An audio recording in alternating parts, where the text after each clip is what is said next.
There is something about flying that forces you to make peace with the fact that you are not in control. You are strapped into a metal tube, hurtling through thin air at hundreds of miles per hour, miles above the earth, and there is absolutely nothing you can do about it except trust that the engines keep turning and the pilots stay sharp. Most of the time, that trust is rewarded, but sometimes the sky takes everything away in an instant, and the people who survive what comes next are left stranded in some of the most remote, hostile, and unforgiving wilderness on the planet. Tonight, we are going to talk about the people who lived through that nightmare, who crawled from twisted wreckage into frozen mountains, dense jungles, and open ocean, and who somehow, against every conceivable odd, found their way back to the world. On Christmas Eve, 1971, a 17-year-old girl named Julianne Koepke sat in seat 19F of Lanza Flight 508, a Lockheed L-188 Electra turboprop bound from Lima, Peru, to the city of Pucallpa. She was sitting next to her mother, Maria, a German zoologist who had spent years studying the wildlife of the Peruvian Amazon, alongside her husband, Hans Wilhelm. Julianne had just graduated from high school the day before. She had saved up money to buy a beautiful patterned blue dress for her graduation ceremony and had attended both the ceremony and a school dance on the 22nd and 23rd of December. All the flights out of Lima were booked solid for the holiday, all except this one, on Lanza, an airline with a reputation so poor that Julianne's father had specifically begged his wife not to fly with them. But there were no other options, and Maria decided they would take the risk. The flight departed Lima's Jorge Chavez International Airport just before noon and climbed to about 21,000 feet. For the first half hour, everything seemed normal. Then the sky ahead of them began to darken. The clouds thickened, turning from white to gray to a deep, menacing black, and the plane entered a thunderstorm unlike anything the passengers had experienced. Turbulence shook the aircraft violently. Overhead, compartments burst open, and luggage, Christmas presents, flowers, and food went flying through the cabin. Passengers screamed. The lights flickered and went out. Lightning cracked around the plane in brilliant white flashes. And Julianne later remembered the world outside the windows becoming nothing but a wall of pitch-black clouds strobed by constant lightning. Then, at exactly 12:36 in the afternoon, a bolt of lightning struck the right wing and ignited the fuel tank.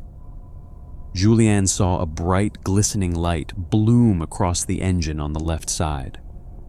Sitting beside her, Maria said something that would become the last words Julianne would ever hear from her mother. She said, very calmly, that it was the end, that it was all over. And then the plane began to come apart. The fuselage broke up in midair. Julianne felt herself spinning, still strapped into her row of 3 seats, falling through open sky. The noise of the engine and the screaming passengers vanished, replaced by the rushing of wind. She was falling from 10,000 feet, roughly 3 kilometers, still buckled into her seat, tumbling through a thunderstorm toward the Amazon rainforest below. At some point during the fall, she lost consciousness. When Julianne opened her eyes again, it was the day after Christmas. Her wristwatch read 9 in the morning, meaning she had been unconscious for nearly a full day. She was lying on the floor of the jungle, still strapped to her seat, surrounded by dense green canopy. Her collarbone was broken. She had a deep gash on her right arm and a torn ligament in her knee. One of her eyes was swollen shut from an injury, and she had a concussion so severe that her vision was blurry and her thoughts came slowly. She was wearing a thin cotton mini dress with a broken zipper. She had one white sandal, and she was alone. Experts have speculated about how she survived the fall. The row of 3 seats may have functioned like a crude helicopter blade or parachute, spinning and slowing her descent. The updraft from the thunderstorm she fell through may have cushioned her to some degree, and the thick, layered canopy of the rainforest likely absorbed much of the impact when she finally hit the ground. But surviving the fall was only the beginning. Julianne called out for her mother again and again, but the only answer was the hum and chatter of the jungle. She searched the area around her landing site, but found no other survivors, only scattered wreckage, and eventually, the bodies of other passengers still strapped into their seats, some driven headfirst into the soft earth from the force of impact. As many as 14 other passengers may have survived the initial crash, only to die alone in the jungle while waiting for help that never came. Among them was Maria Kepka. But Julianne had one enormous advantage that no one else on that flight possessed. She had grown up in the Amazon. Her parents had established a research station called Panguana deep in the rainforest, and Julianne had spent years there learning about the plants, the animals, and most importantly, the water. Her father had taught her one critical survival lesson, that in the jungle, water always leads to civilization. Streams feed into rivers, rivers flow towards settlements, and if you follow the current, eventually you will find people. So Julianne found a small trickle of water and began walking downstream. Her progress was agonizingly slow. She had to wade through muddy water, push through thick tangles of vegetation, and constantly watch for snakes. She knew from her parents that the jungle floor was crawling with venomous species, so she threw her one remaining sandal ahead of her to test the ground before each step. She waded through waters where piranhas and caimans lived, but they left her alone, likely because the water was high from the rainy season and the fish were dispersed. On the 4th day, she found a bag of candy among some wreckage from the plane that had scattered across a wide area of jungle. It was the only food she ate during her entire 11 days in the wilderness. By now, the wound on her arm was infested with maggots. She could feel them burrowing into her flesh, and she could hear the faint, sickening sound of them feeding. Flies swarmed around her constantly, drawn to the open wounds. Day after day, she kept walking, kept following the water. The stream became a creek. The creek became a small river. Her body weakened, but her mind held. She thought about her parents, about the research station, about the life she wanted to live. On the 10th day, she came upon a boat moored along the riverbank, and near it, a small open-air shelter with a palm leaf roof that local lumberjacks had built. Inside, she found a can of gasoline. Remembering something her father had done for one of the family's pets back at the research station, she poured the gasoline over the wound on her arm to kill the maggots. The pain was searing, but it worked. She fell asleep in the shelter, and when she woke the next morning, the lumberjacks had returned. They were stunned to find a battered, emaciated teenage girl lying in their hut. Julianne spoke to them in Spanish, telling them her name and that she had survived the Lanza crash. The men treated her wounds, gave her food, and the next morning loaded her into a canoe for a 7-hour journey downriver to a lumber station. From there, a local pilot flew her to a hospital, a short 15-minute flight, where she was finally reunited with her father. From her hospital bed, Julianne provided information that helped search parties locate the wreckage and recover the bodies of the other passengers, including her mother, whose body was found on January 12, 1972. Of 92 people aboard Lanza Flight 508, Juliane Kupke was the only one who survived. She later returned to Germany, studied biology, earned a doctorate, and eventually took over the directorship of Panguana, continuing the work her parents had started. She wrote a memoir titled When I Fell from the Sky and accompanied filmmaker Werner Herzog to the crash site for a documentary called Wings of Hope. Herzog had a deeply personal connection to the story because he had originally been scheduled to be on that very same flight before a last-minute change of plans saved his life. Juliane once said that the thought of why she was the only survivor haunts her, and that it always will. But she also said that the memories of that Christmas in the jungle have helped her keep a cool head in difficult situations throughout her entire life. She grew up knowing that nothing is really safe, not even the solid ground beneath your feet. And perhaps that understanding is what kept her moving, one foot in front of the other, through 11 days of hell. Not quite a year after Juliane's ordeal in the Amazon, another plane went down in another remote wilderness, and the people who survived it would face a nightmare that lasted not 11 days, but 72. On October 13, 1972, a Friday, Uruguayan Air Force Flight 571 departed Montevideo, Uruguay, carrying 45 passengers and crew bound for Santiago, Chile. Most of the passengers were young men in their late teens and early 20s, members of the Old Christians Club, an amateur rugby union team, along with some of their friends and family members who were tagging along for an exhibition match against an English rugby club in Santiago.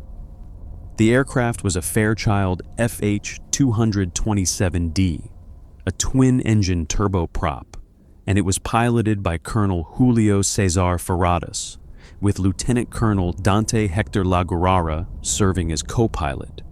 The route required them to fly over the Andes, one of the longest and highest mountain ranges on Earth, and the weather that day was far from ideal. Heavy cloud cover obscured the peaks below, making visual navigation impossible. Laguarara, who was at the controls, was supposed to follow the established airway through the mountains, turning north at a checkpoint near the city of Curacao before descending toward Santiago. But he made a critical error. He believed the plane had already passed over Curacao, when in reality it was still 60 to 70 kilometers to the east, deep in the heart of the Andes. He radioed Santiago to report that he was over Curacao and requested permission to begin his descent. Santiago cleared him to drop to 11,500 feet, completely unaware that the plane was still surrounded by mountains that towered far above that altitude. As the plane descended through the clouds, it hit severe turbulence. The rugby players, many of whom had been joking around during the bumpy flight, suddenly fell silent when the aircraft dropped several hundred feet and broke through the cloud cover. Through the windows, they could see a mountain face just 10 or 20 feet away. One of the players asked his friend Nando Parado if it was normal to fly so close to the mountains. Before anyone could answer, the right wing clipped a ridge. The force tore the wing away and sent the tail section spinning off into the void, taking several passengers with it. The remaining fuselage, now a tube of torn metal, slid along a steep glacier at tremendous speed before finally grinding to a halt in a narrow valley at an elevation of nearly 12,000 feet. 12 people died on impact, including the pilot. 5 more died of their injuries in the hours and days that followed, among them the co-pilot whose navigational error had caused the crash. That left 33 survivors huddled inside the shattered fuselage on a glacier surrounded by towering, snow-covered peaks at temperatures that plunged to negative 30 degrees Celsius at night. They had no winter clothing, no survival gear, no means of communication, and almost no food. Among the survivors were two medical students, Roberto Canessa and Gustavo Zerbino, who worked frantically to treat the wounded using strips of clothing and pieces of metal from the wreckage. Nando Parado himself was in a coma for 3 days after the crash. When he finally regained consciousness, he learned that his mother had been killed on impact, and that his 19-year-old sister, Susana, was severely injured. He tried desperately to keep her alive, feeding her small scraps of food and melting snow for her to drink. But on the 9th day, she too died in his arms. For Parado, the grief was beyond description, but it also ignited something inside him, an absolute burning refusal to die on that mountain. He would later say that the thought of his father, alone at home, losing his entire family, was what drove him more than anything else. In the first days after the crash, the survivors rationed whatever food they could find: a few chocolate bars, a tin of mussels, some small jars of jam, a handful of almonds and dates, and several bottles of wine. Parado himself made a single chocolate-covered peanut last 3 days, slowly sucking the chocolate off on the first day, gently nibbling the peanut on the second and third.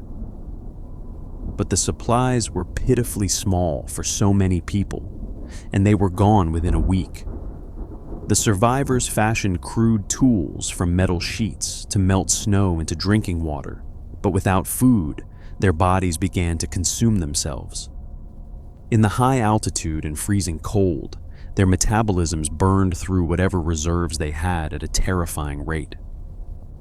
It was then that the survivors confronted a decision that would define their story forever.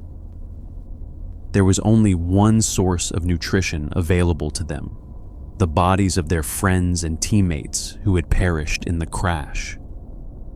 After days of anguished debate, prayer, and tears, they agreed that if any of them died, the others had permission to use their body so that someone might live. Using a shard of glass, some of the survivors began slicing thin strips of frozen flesh from the bodies of the dead. They ate in silence, many of them weeping. It was a choice born of absolute desperation, and one that none of them would ever fully make peace with. But it kept them alive. On the 17th day, disaster struck again. 2 avalanches roared down the mountain and slammed into the fuselage during the night, burying the survivors under tons of snow. 8 more people were killed, crushed, or suffocated in the darkness. The remaining 19 survivors were trapped in a tiny pocket of air between the snow and the fuselage wall, a space that would have been cramped for 4 people. They dug their way out over the course of 3 days, emerging into the blinding white landscape with even fewer supplies and even less hope. As the weeks dragged on, the survivors organized expeditions to try to find help. They located the tail section of the plane, which contained some warm clothing, a small amount of food, and batteries they hoped to connect to the plane's broken radio. Despite their best efforts, they could never get the radio to transmit a signal. Then, on the 11th day, they had tuned their small transistor radio to an AM station and heard the news that changed everything. The Chilean Air Force had called off the search. The authorities had declared them dead. No one was coming. The realization hit the survivors like a physical blow. Some wept, some went silent, some raged. But Parado and Canessa drew a different conclusion. If no one was coming to save them, they would have to save themselves. They began preparing for what would become one of the most extraordinary feats of endurance in human history: a trek across the Andes to find help. They fashioned a sleeping bag from insulation material they found in the tail section, stitching it together with wire and waterproof fabric stripped from the plane's air conditioning unit. They packed dried meat and set a departure date. On December 12, 1972, 60 days after the crash, Parado, Canessa, and a third survivor named Antonio Vizintin began climbing out of the glacier. They had no maps, no compass, no climbing gear, and no experience in mountaineering. They believed they were at an altitude of about 7,000 feet based on the plane's broken altimeter. In reality, they were at 12,000 feet, nearly twice as high as they thought. They also believed, based on the dying words of the co-pilot, that they had already overflown Curico and that Chile lay just to the west, over the nearest ridge. They packed only a 3-day supply of food for the three of them. For 3 days they climbed, hauling themselves up slopes of 30 to 60 degrees, through waist-deep snow, in thin air that made every step an act of willpower. On the 3rd day, they reached a ridge at nearly 15,000 feet and looked west, expecting to see the green valleys of Chile. Instead, they saw nothing but more mountains, stretching endlessly to the horizon in every direction. Canessa turned to Parado and said that they had been through so much, and now they should go die together. But Parado refused to die. He looked out at the mountains and saw far to the west a gap between two peaks where there seemed to be no snow. That meant lower elevation. That meant warmth. That meant life. They sent Vizintin back to the crash site to conserve rations, and the two of them pressed on, descending the western slope and entering a long valley that wound through the mountains. Day after day they stumbled forward, weakening, starving, their bodies consuming what little muscle they had left. Canessa, by the end of the journey, had lost 97 pounds, nearly half his body weight. On December 18th, 6 days after they began their trek, they heard the sound of rushing water. It was a river, and they followed it. The next day, they saw signs of human presence: a rusted soup can, a horseshoe, cow dung, and then, on the evening of December 20th, a man on horseback on the far side of the river. Parado tried to call out, but the roar of the water swallowed his voice. The man signaled for them to wait. The next morning, a Chilean farmer named Sergio Catalan appeared on their side of the river, and Parado, his hands trembling, wrote a note and attached it to a rock. It read that he had come from a plane that fell in the mountains, that he was Uruguayan, that they had been walking for 10 days, that 14 friends remained at the crash site wounded and starving, and that they needed help desperately soon. He threw the rock across the river. Catalan read the note, made a sign that he understood, and threw a loaf of bread back to the two men. Then he mounted his horse and rode west for 10 hours to alert the authorities.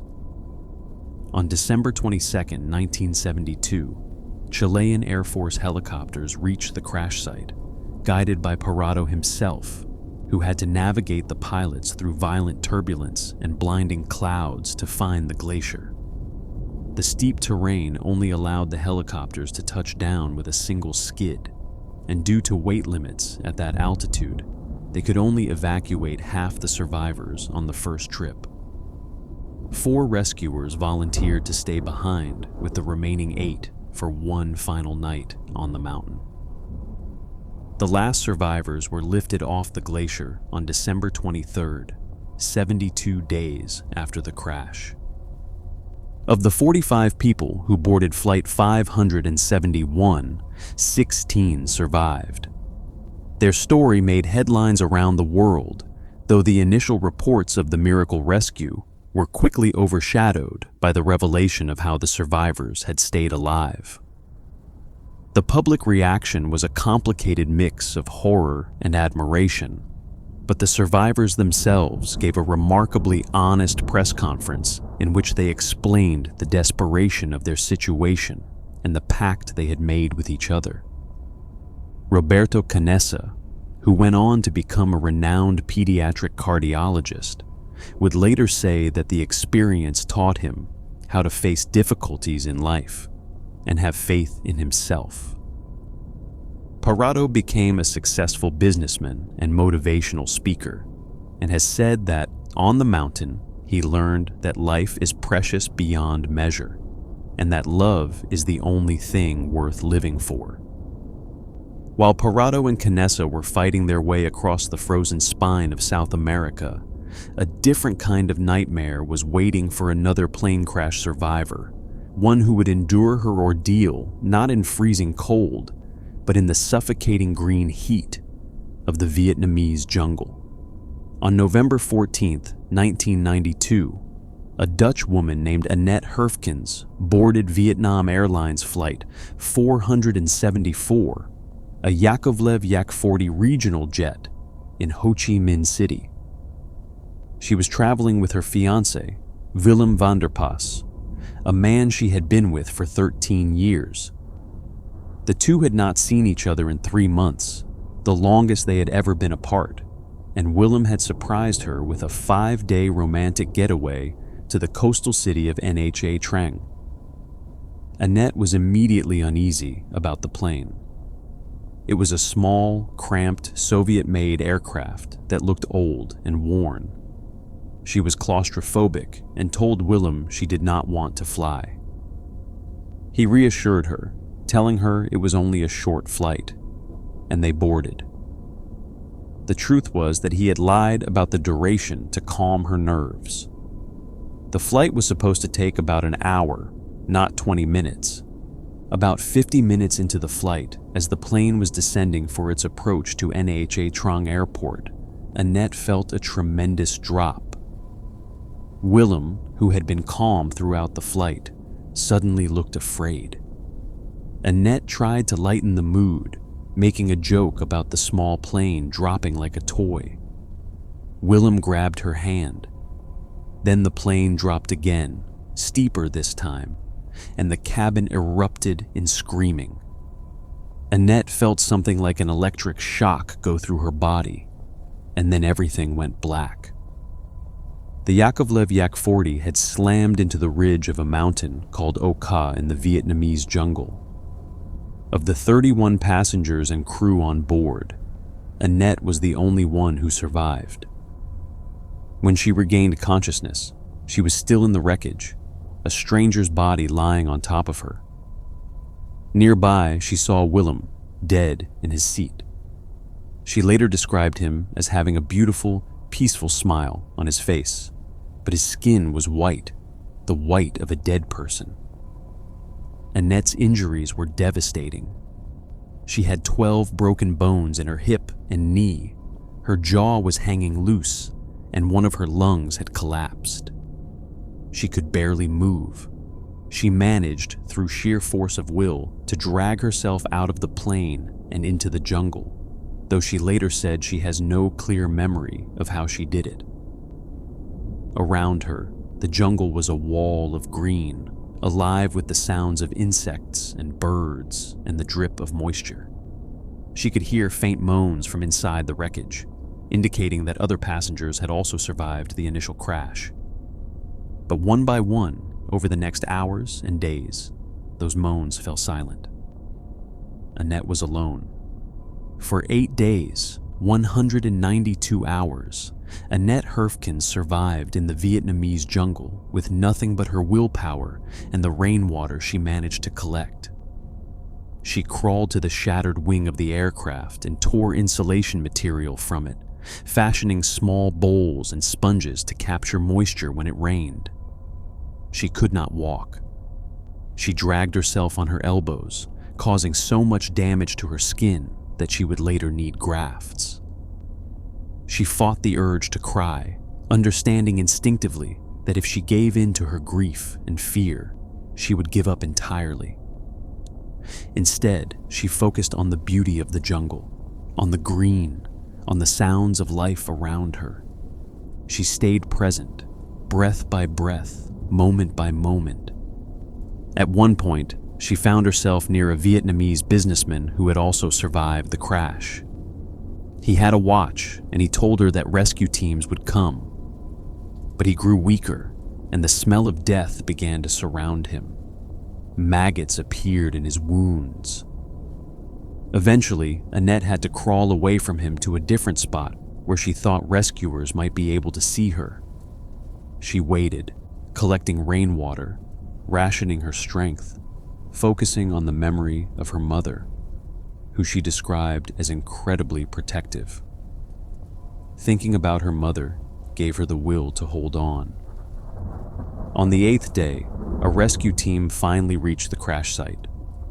They had brought body bags, fully expecting to find no survivors. When they discovered Annette alive among the wreckage, they were stunned. She was transported down the mountain and eventually flown to a hospital in Singapore, where she began the long process of physical recovery. The psychological recovery would take much, much longer. She later said that the hardest part was not the jungle, not the injuries, not even the fear. The hardest part was losing Willem, the man she had loved for 13 years, the man who had surprised her with a romantic vacation that became the worst day of her life. Annette went on to marry, have 2 children, and write a book about her experience called Turbulence. She became a motivational speaker, drawing on the lessons she learned in the jungle, lessons about presence, acceptance, and the extraordinary resilience of the human spirit when stripped of everything but the will to breathe.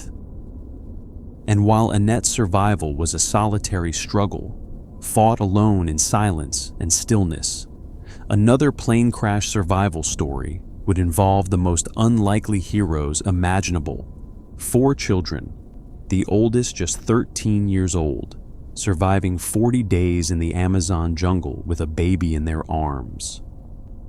On May 1st, 2023, a single-engine Cessna 206 took off from the tiny Amazonian town of Araraquara in southern Colombia, carrying 7 people.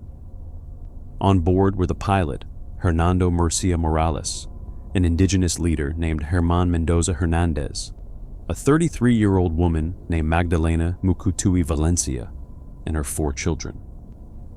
Leslie was 13, Soleini was 9, Tien Noriel was 4, and Kristen, the baby, was just 11 months old.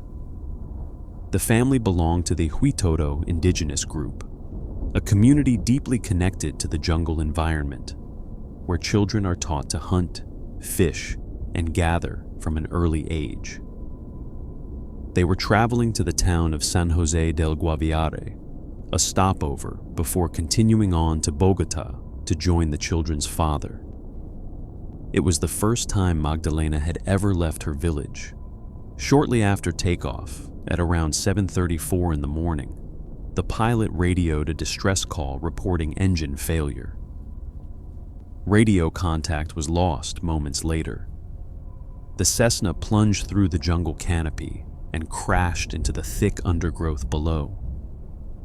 The pilot and Herman Mendoza died on impact. Magdalena, the children's mother, survived the crash but was gravely injured. According to what 13-year-old Leslie later told her family, her mother was alive for approximately 4 days after the crash. During that time, she told her children to leave her and to look after themselves. Then she died. Leslie, a girl who was barely a teenager, pulled the baby from the wreckage after spotting her tiny foot. She gathered her siblings around her, and they began to move away from the crash site. The wreckage, with its dead bodies, would attract dangerous animals, and they needed water and food. Drawing on the knowledge passed down through generations of Huitoto culture, Leslie led her younger siblings into the jungle. The Colombian military did not discover the wreckage of the Cessna until 16 days after the crash, on May 16th. When they found the plane, the bodies of the 3 adults were inside, but the children were nowhere to be found. The absence of the children's bodies was the one bright spot in an otherwise grim discovery. It meant they might still be alive. The Colombian army launched what would become one of the most intensive search and rescue operations in the country's history, codenamed Operation Hope. About 150 soldiers were flown into the area, accompanied by search dogs. Dozens of volunteers from indigenous communities joined the effort, combining ancestral knowledge of the jungle with modern military technology. Helicopters dropped boxes of food into the forest canopy, hoping the children might find them. Planes fired flares at night to illuminate the search area, and in a particularly poignant touch, rescuers rigged loudspeakers to the helicopters and blasted a recording of the children's grandmother speaking to them in their native Huitoto language, telling Leslie to stay calm and stay in one place. The search was grueling. The jungle in that region of Colombia receives rain for roughly 16 hours a day. Visibility was almost non-existent beneath the thick canopy. The children had moved about 3 miles from the crash site, and on at least 2 occasions, search teams came within 70 to 170 feet of them without making contact. But the children kept moving, kept surviving. They ate cassava flour and seeds that had been on the plain. When those ran out, they foraged for fruit, drawing on the knowledge of their Huitoto upbringing. They hid in hollow tree trunks at night to protect themselves from snakes, insects, and predators. They collected water using a soda bottle they had found in the wreckage. 40 days after the crash, on June 9th, 2023, a Belgian Shepherd rescue dog named Wilson picked up the children's scent and led the search team to a small clearing in the Caqueta province of Colombia. The 4 Mukatui siblings were sitting together. Leslie was holding baby Kristen between her legs. When rescuers approached, Leslie looked up and said simply, "I'm hungry." The children were airlifted to a military hospital in Bogota, where they were treated for malnutrition, dehydration, and insect bites, but remarkably, no major injuries. The news of their rescue sparked celebrations across Colombia. President Gustavo Petro called it a miracle and an example of total survival that would remain in history. The military and indigenous communities who had worked together on the search were praised for their cooperation, and the story was later the subject of a Netflix documentary called The Lost Children. The survival of those 4 children, especially baby Kristen, who turned 1 year old during the ordeal, is a testament not only to the strength of the human will, but to the power of indigenous knowledge passed down through generations. The Huitoto people are taught from birth to respect and understand the jungle, and that knowledge saved 4 young lives in a way that would have challenged even the most experienced adult wilderness survivors. Half a world away from the Amazon, and more than half a century earlier, another pair of strangers found themselves fighting for survival in one of the most inhospitable environments on the planet, the frozen wilderness of Canada's Yukon territory, in the dead of winter. On February 4th, 1963, a 41-year-old pilot named Ralph Flores took off from Whitehorse in his vintage 1941 Howard DGA-15 single-engine plane, heading south toward Fort St. John, British Columbia. His only passenger was a 21-year-old woman from Brooklyn named Helen Klaben. The two had met in Fairbanks, Alaska, where Flores had been working as an electrician and Klaben had been on a prolonged around-the-world adventure. She had bluffed her way into a job as a draftsman with the Federal Bureau of Land Management, plotting mineral rights and pipeline routes, but the wanderlust was still strong. When Flores advertised on a local radio station for a passenger to share the cost of a flight south to California, Klaben responded. She paid him $70 for a seat, planning to continue from San Francisco to Hong Kong by ship. Flores was not an experienced pilot. He could not fly by instruments alone, which is a critical limitation when flying in Alaska and northern Canada, where weather conditions can change from clear skies to blinding whiteouts in minutes. He was also a poor planner.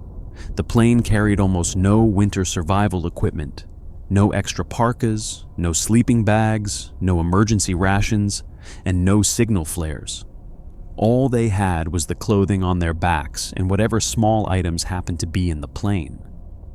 The first leg of the journey from Fairbanks to Whitehorse went smoothly.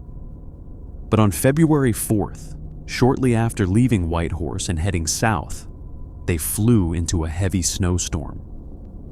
Flores lost visibility almost immediately. He tried to climb above the clouds, but the small plane did not have the power. He then descended, trying to get close enough to the ground to navigate by spotting roads or landmarks below. Instead, he flew directly into the side of a mountain in the wilderness southeast of Watson Lake, near the Yukon British Columbia border. The plane clipped the trees near the crest of a hill, and the nose drove into waist-deep snow. Klaben's left arm was broken, and her foot was badly crushed.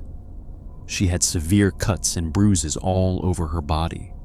Flores had a broken jaw, cracked ribs, and numerous lacerations. But both of them were alive. Their food supply was almost comically inadequate.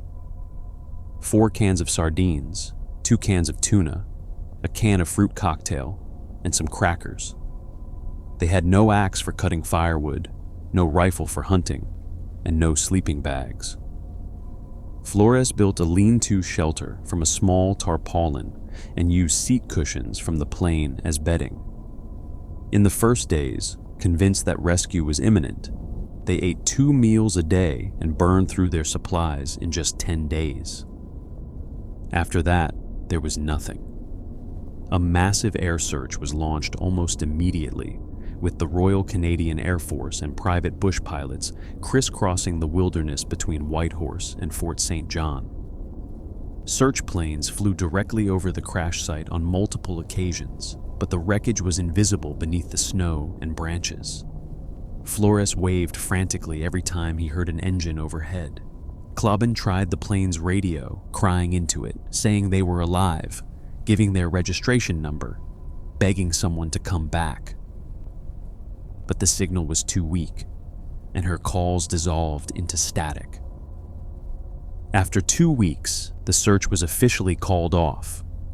The temperature had been hovering around -40 degrees, both Fahrenheit and Celsius, for weeks.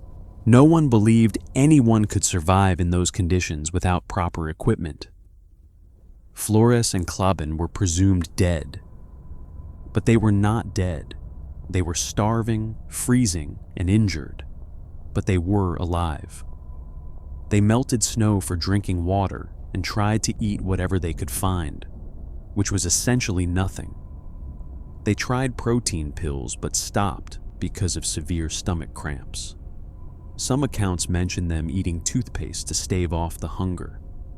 Klaben's weight dropped from 140 pounds to 100 over the course of their ordeal. She was losing roughly 7 pounds a week. Her crushed foot turned black with gangrene and frostbite, and a bone protruded through the infected wound. Standing caused her to collapse from the pain and hunger. Flores, who was in somewhat better physical condition despite his own injuries, fashioned crude snowshoes from tree bark and began making short forays into the surrounding forest. About a month after the crash, he found a clearing farther down the mountain and decided they needed to relocate to a spot where they would be more visible to aircraft. He built a new shelter from tree boughs and canvas from the plain, and constructed a makeshift toboggan from a piece of the wing's fabric to haul their meager supplies. The move nearly killed Klaben, who had to drag herself through the snow on her one functioning arm, but they made it. Then Flores heard something that changed everything, a faint mechanical hum echoing through the mountains. He did not know what it was, but it was clearly man-made. Following the sound, he found a frozen beaver pond and used his homemade snowshoes to stamp out a massive SOS in the snow, along with an arrow pointing in the direction of their camp. Then he set off on foot toward the source of the noise.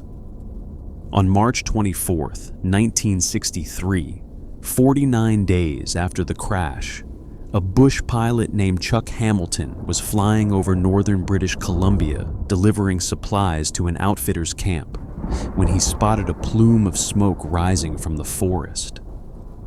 Thinking it was a trapper's campfire, he circled back for a closer look.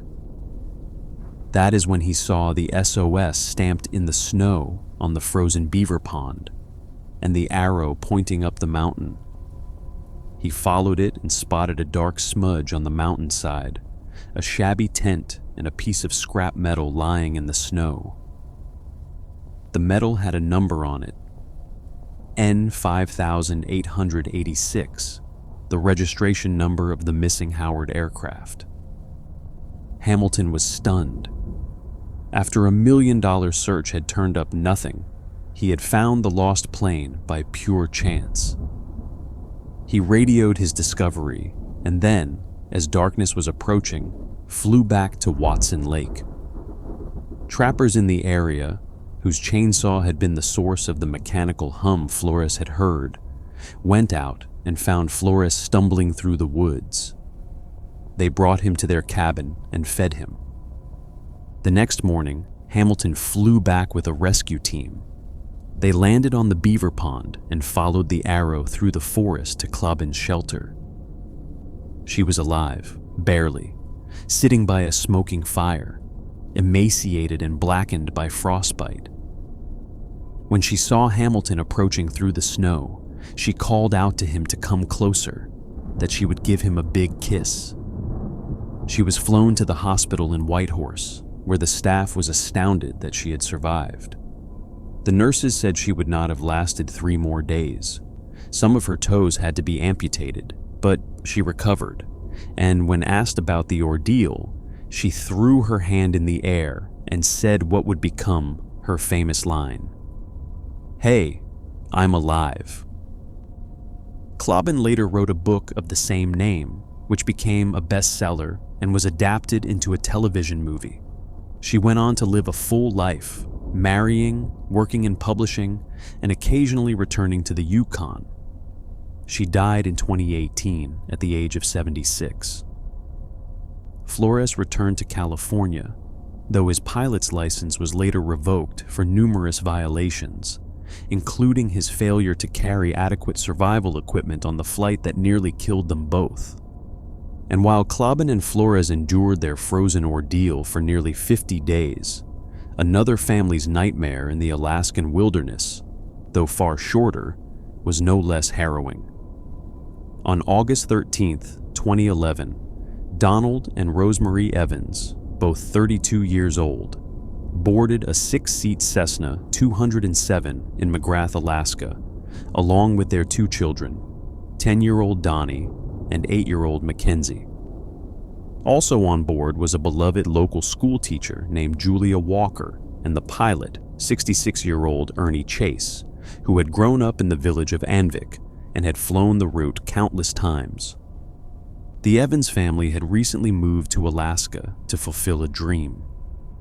They were both newly graduated teachers who had been hired to share a teaching position at the Blackwell School in Anvik, a tiny Yukon River village of fewer than 100 people, accessible only by air. They had spent the summer settling into the community, erecting a new playground, opening the gymnasium for students, and making plans for the school year. Rosemarie had just confirmed at a general store in McGrath that she was 2 months pregnant. It felt like everything was falling into place. The weather on August 13th was poor. Dense clouds hung low over the mountains, and the pilot waited for a break before deciding they had an opening. Just before 7 in the evening, the Cessna took off. Donald, sitting in the front next to the pilot, noticed an emergency locator beacon clipped to the sun visor and recognized the brand from rafting trips he had taken with his son. Then the clouds closed in again. Visibility dropped to nearly zero. Donald remembered shouting to the pilot to pull up, and then the single-engine plane slammed into a low mountain 37 miles west of McGrath. The Cessna snapped in half on the mountainside. The pilot, Ernie Chase, was killed instantly. So was Julia Walker, who had been sitting in the row behind Donald. Donald, still buckled in his seat, looked behind him. He could not see or hear his children. Rosemarie was slumped motionless in her seat. For one terrible moment, he thought everyone was gone. But then he heard Mackenzie crying somewhere outside the wreckage. The impact had thrown her 20 feet from the plane. Donald, whose back, legs, feet, and jaw were all broken, unbuckled himself and somehow crawled to his daughter. Worried about hypothermia, he removed her wet clothing and wrapped her in a quilt the family had packed. Together, they dragged themselves back to the plane, where Rosemarie was starting to regain consciousness. Her back, feet, ankles, and right arm were all broken. She was terrified for the baby she was carrying. The only part of her body she could move was her left arm, which she used to reach behind her through the window, feeling for Donnie. Donnie was alive. He was trapped beneath the plane, pinned by the floorboards that had come to rest on his legs and waist. Donald heard him screaming and hauled himself to the roof of the crumpled Cessna before letting himself drop off the side to land beside his son. He found a splintered piece of a willow tree that had snapped in the crash and used it to brace Donnie's body and elevate his head. Then he found a pruning tool they had packed and used it to cut away the floorboards that were crushing his son. Throughout it all, he kept reassuring the boy, telling him that Daddy needed just a couple more minutes, that he would cut him free. For 15 hours, the family waited in the wreckage. Donald tried to use a broken school district laptop to reflect flashes of light through the clouds. He heard the sound of airplanes in the distance, as other small planes in the area had picked up the distress signal from the emergency locator beacon, but no aircraft ever came close enough to see them. As nightfall approached, Donald heard wolves howling in the fog. Everyone in the family began screaming, and he begged them to stop, knowing the noise might attract the animals closer. The wolves never appeared, but the terror of that sound, the howling of predators in the darkness while his family lay broken and bleeding on a mountainside, is something Donald has never forgotten. The sun went down around 10:45 that evening, and the family spent the night in the cold, in the rain, in the fog, listening for sounds of rescue that did not come. Finally, at roughly 10 o'clock the next morning, an Alaska Air National Guard helicopter appeared through the clouds and landed near the crash site. The family was evacuated to hospitals in Anchorage, where they faced months of surgeries and rehabilitation. Donald's recovery was the slowest and most painful. His injuries were extensive, and the road back to full mobility took years. But the family survived, all of them, including the baby Rosemarie was carrying. 7 months after the crash, she gave birth to a healthy girl. They named her Willow, for the tree branch Donald had used to save his son. They named her Julia, for the teacher who lost her life in the crash. And they named her Grace, because it was by the grace of God, Rosemarie said, that they were all there And sometimes the wilderness that swallows a crash survivor is not a jungle or a mountain range at all, but the open ocean itself, and the person who survives is not an experienced adult, but a child who can barely swim. On June 29, 2009, a 12-year-old French girl named Bahia Bakari boarded a Yemenia Airlines Airbus, a 310 in Sana'a, Yemen, with her mother, Aziza Abudu. They were traveling to the Comoros Islands, a tiny archipelago in the Indian Ocean between Mozambique and Madagascar, for Bahia's grandfather's wedding. They had started their journey in Paris, flying first to Marseille and then on to Sana'a, where they transferred to Flight 626 for the final leg to the Comoros capital of Moroni. Bahia was uneasy from the start. The plane was smaller than what they had flown on earlier, and she told her mother it smelled strongly, like a bathroom. But the flight itself was uneventful for most of its duration. It was a night flight, and many of the 142 passengers were asleep as the plane began its descent toward Prince Said Ibrahim International Airport. Bahia's mother told her to keep her seatbelt fastened, but Bahia, leaning her forehead against the window to look out, had unbuckled.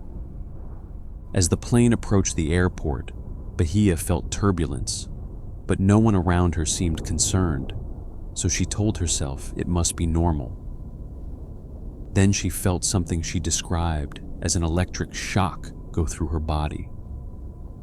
And then, as she would later tell a French courtroom, there was a black hole between the moment she was sitting in the plane and the moment she found herself in the water. The Airbus. A 310 had plunged into the Indian Ocean approximately 9 miles north of the coastline of Grande Comore Island at around 1:50 in the morning. Investigators later determined that the crash was caused by pilot error, specifically inappropriate flight control inputs during an unstabilized approach, which led to an aerodynamic stall. The plane hit the water at high speed, breaking apart on impact. All 152 other people on board were killed, including Bahia's mother. Bahia found herself floating in the dark, choppy waters of the Indian Ocean, surrounded by debris and the smell of jet fuel. She was not wearing a life vest. She could barely swim. She managed to grab onto a piece of the aircraft's fuselage and clung to it. She could hear voices calling for help in Comorian, other survivors who had initially lived through the impact, but she could not see anyone in the darkness. One by one, those voices fell silent. For hours, Bahia clung to her piece of wreckage in the black ocean, waves crashing over her, the taste of jet fuel and salt water burning her throat, her lungs, and her stomach. She was terrified, injured, and alone. She did not know that the plane had crashed. She believed somehow that she had simply fallen out of the aircraft, perhaps from pressing her forehead too hard against the window, and that her mother and the other passengers had landed safely at their destination. She thought her mother would scold her for not wearing her seatbelt. At some point during the night, exhausted beyond measure, Bahia fell asleep while still holding on to the debris. When she woke, she could see the coastline in the distance, but the water was too rough for her to reach it. She held on. Hour after hour, she held on. The sun rose, and still she held on.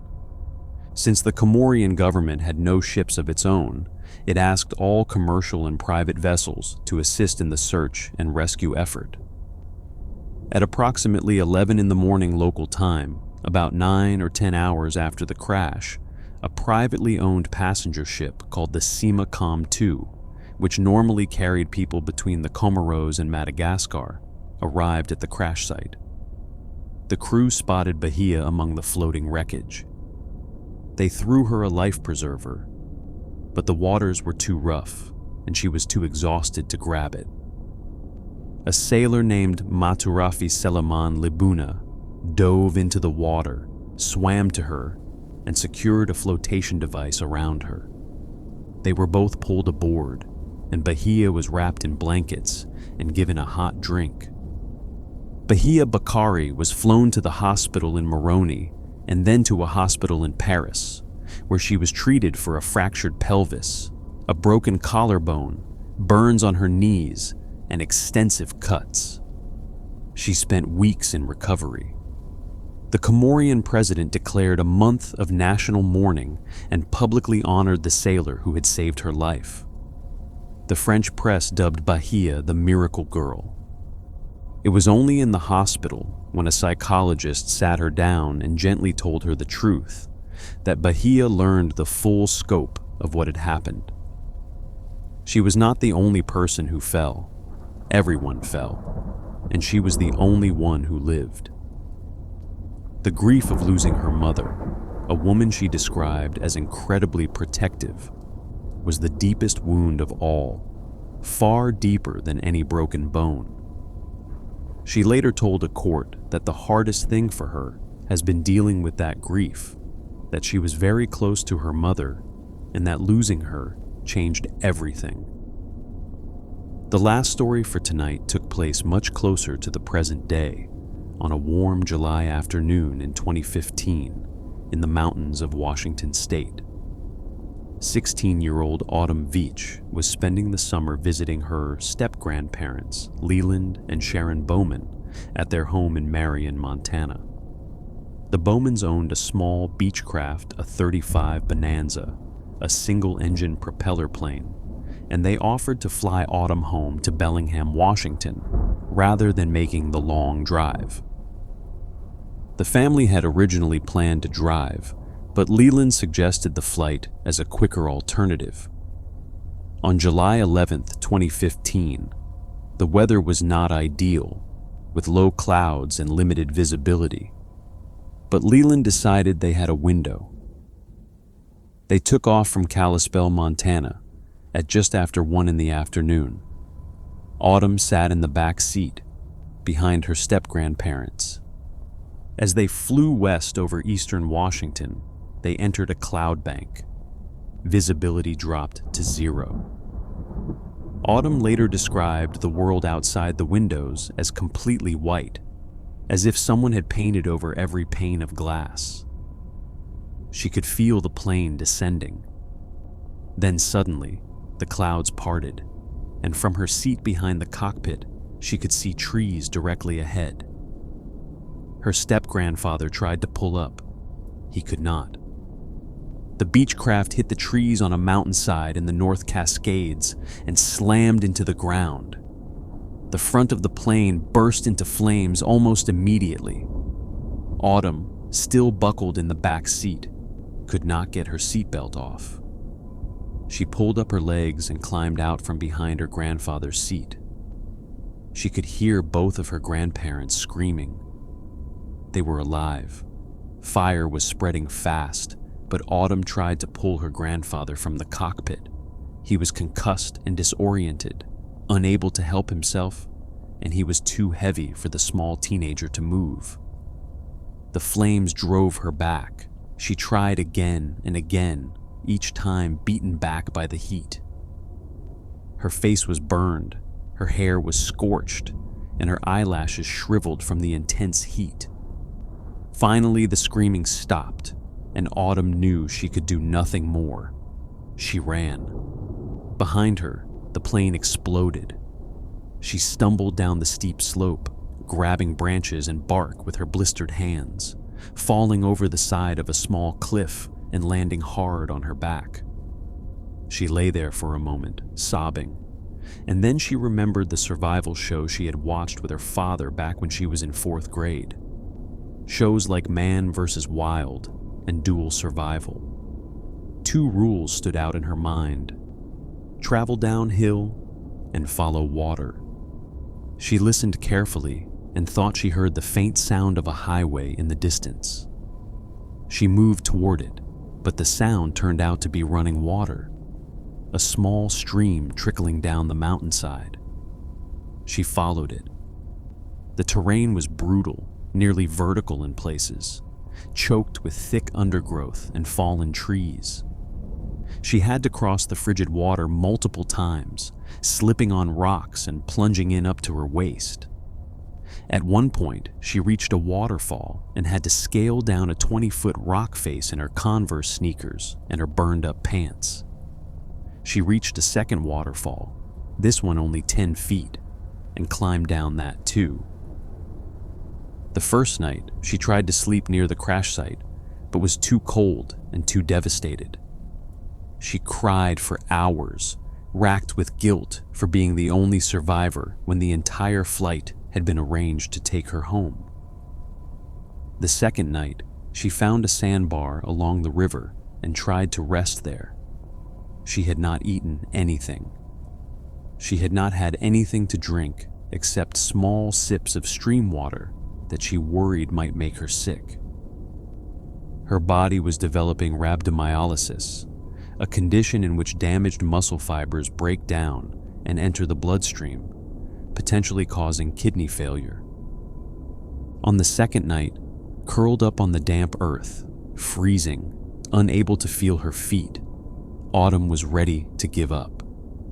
She had decided that this was where she would die. But then she began to think about the people in her life, about her father, her friends, her boyfriend, about all the things she had not yet done. And something inside her shifted. She later described it as a surge of willpower, a sudden, fierce refusal to accept that this was the end. She said she told herself that there was no way she could die without hugging somebody again, that it was not fair to her, and not fair to the people who cared about her. She got up, and she kept moving. On the third day, the stream led to a trail, the Easy Pass Trail in North Cascades National Park, a path that the Washington Trails Association describes as anything but easy, with a gain in elevation of 2,800 feet. Autumn followed the trail to a road near the eastern entrance to the park. She stood by the roadside, burned and bruised and barely able to stand, trying to flag down passing cars. No one stopped. Finally, 2 hikers pulled over and drove her to the Mazama store, a small general store in a tiny mountain town near the Canadian border. A store employee helped her call 911. The dispatcher asked her what happened, and Autumn, her voice calm and low, told the story in a few simple sentences. She said she had been riding from Kalispell, Montana to Bellingham, Washington, and that they had crashed, and that she was the only one that made it out, the only one that survived. Her father, David Veatch, had been napping when the call came in from the Civil Air Patrol. He was still groggy when the woman on the other end told him that his daughter had walked out of the wilderness alive. He paused and then he said, "What?" When he arrived at the hospital in Brewster with family friends, Autumn had one request. She wanted McDonald's chicken nuggets. Autumn was treated for second-degree burns, dehydration, and rhabdomyolysis. She was released from the hospital the next day. Searchers found the plane on the mountainside 2 days later, still smoldering, with the remains of her step-grandparents inside. In the years that followed, Autumn struggled deeply with the aftermath. She dropped out of school her senior year, found it difficult to be around people who recognized her name and wanted to hear the story, and began using an alias online. She said the smell of burning is a trigger for her, bringing back the crash in vivid detail. She stays out of the woods. She is afraid to fly, but she does it anyway, because her desire to travel outweighs the fear. When asked if she would ever get over what happened, Autumn said she does not know. She said she does not know if someone fully gets over something like that. But she also said that she hopes she can find peace with herself and be happy and comfortable with who she is. She wrote a book about her experience called Getting Out Alive, and has said that she is willing to share her story because she knows it gives hope to other people going through hard times. Every one of these stories shares a common thread, and it is not luck or skill or physical toughness, though all of those played a part. The common thread is a moment, a single moment, when the survivor chose to keep going. For Julianne Kepke, it was the memory of her father's lesson about following water. Fernando Parado, it was the image of his father's face. For Annette Herfkens, it was the beauty of the jungle and the memory of her mother. For the Mukutui children, it was the knowledge of their ancestors and the courage of a 13-year-old girl who refused to let her siblings die. For Helen Klaben, it was pure, stubborn refusal to let the cold win. For the Evans family, it was a father with a broken back, cutting his son free from wreckage with a pruning tool. For Bahia Bakari, it was the thought of a mother she would never see again. And for Autumn Veatch, it was the realization that she could not die without hugging somebody one more time. If you enjoyed tonight's episode, please take a moment to hit that like button and subscribe to the channel. It helps more than you know, and it means everything to me. Thank you for being here, and I will see you in the next one. Good night.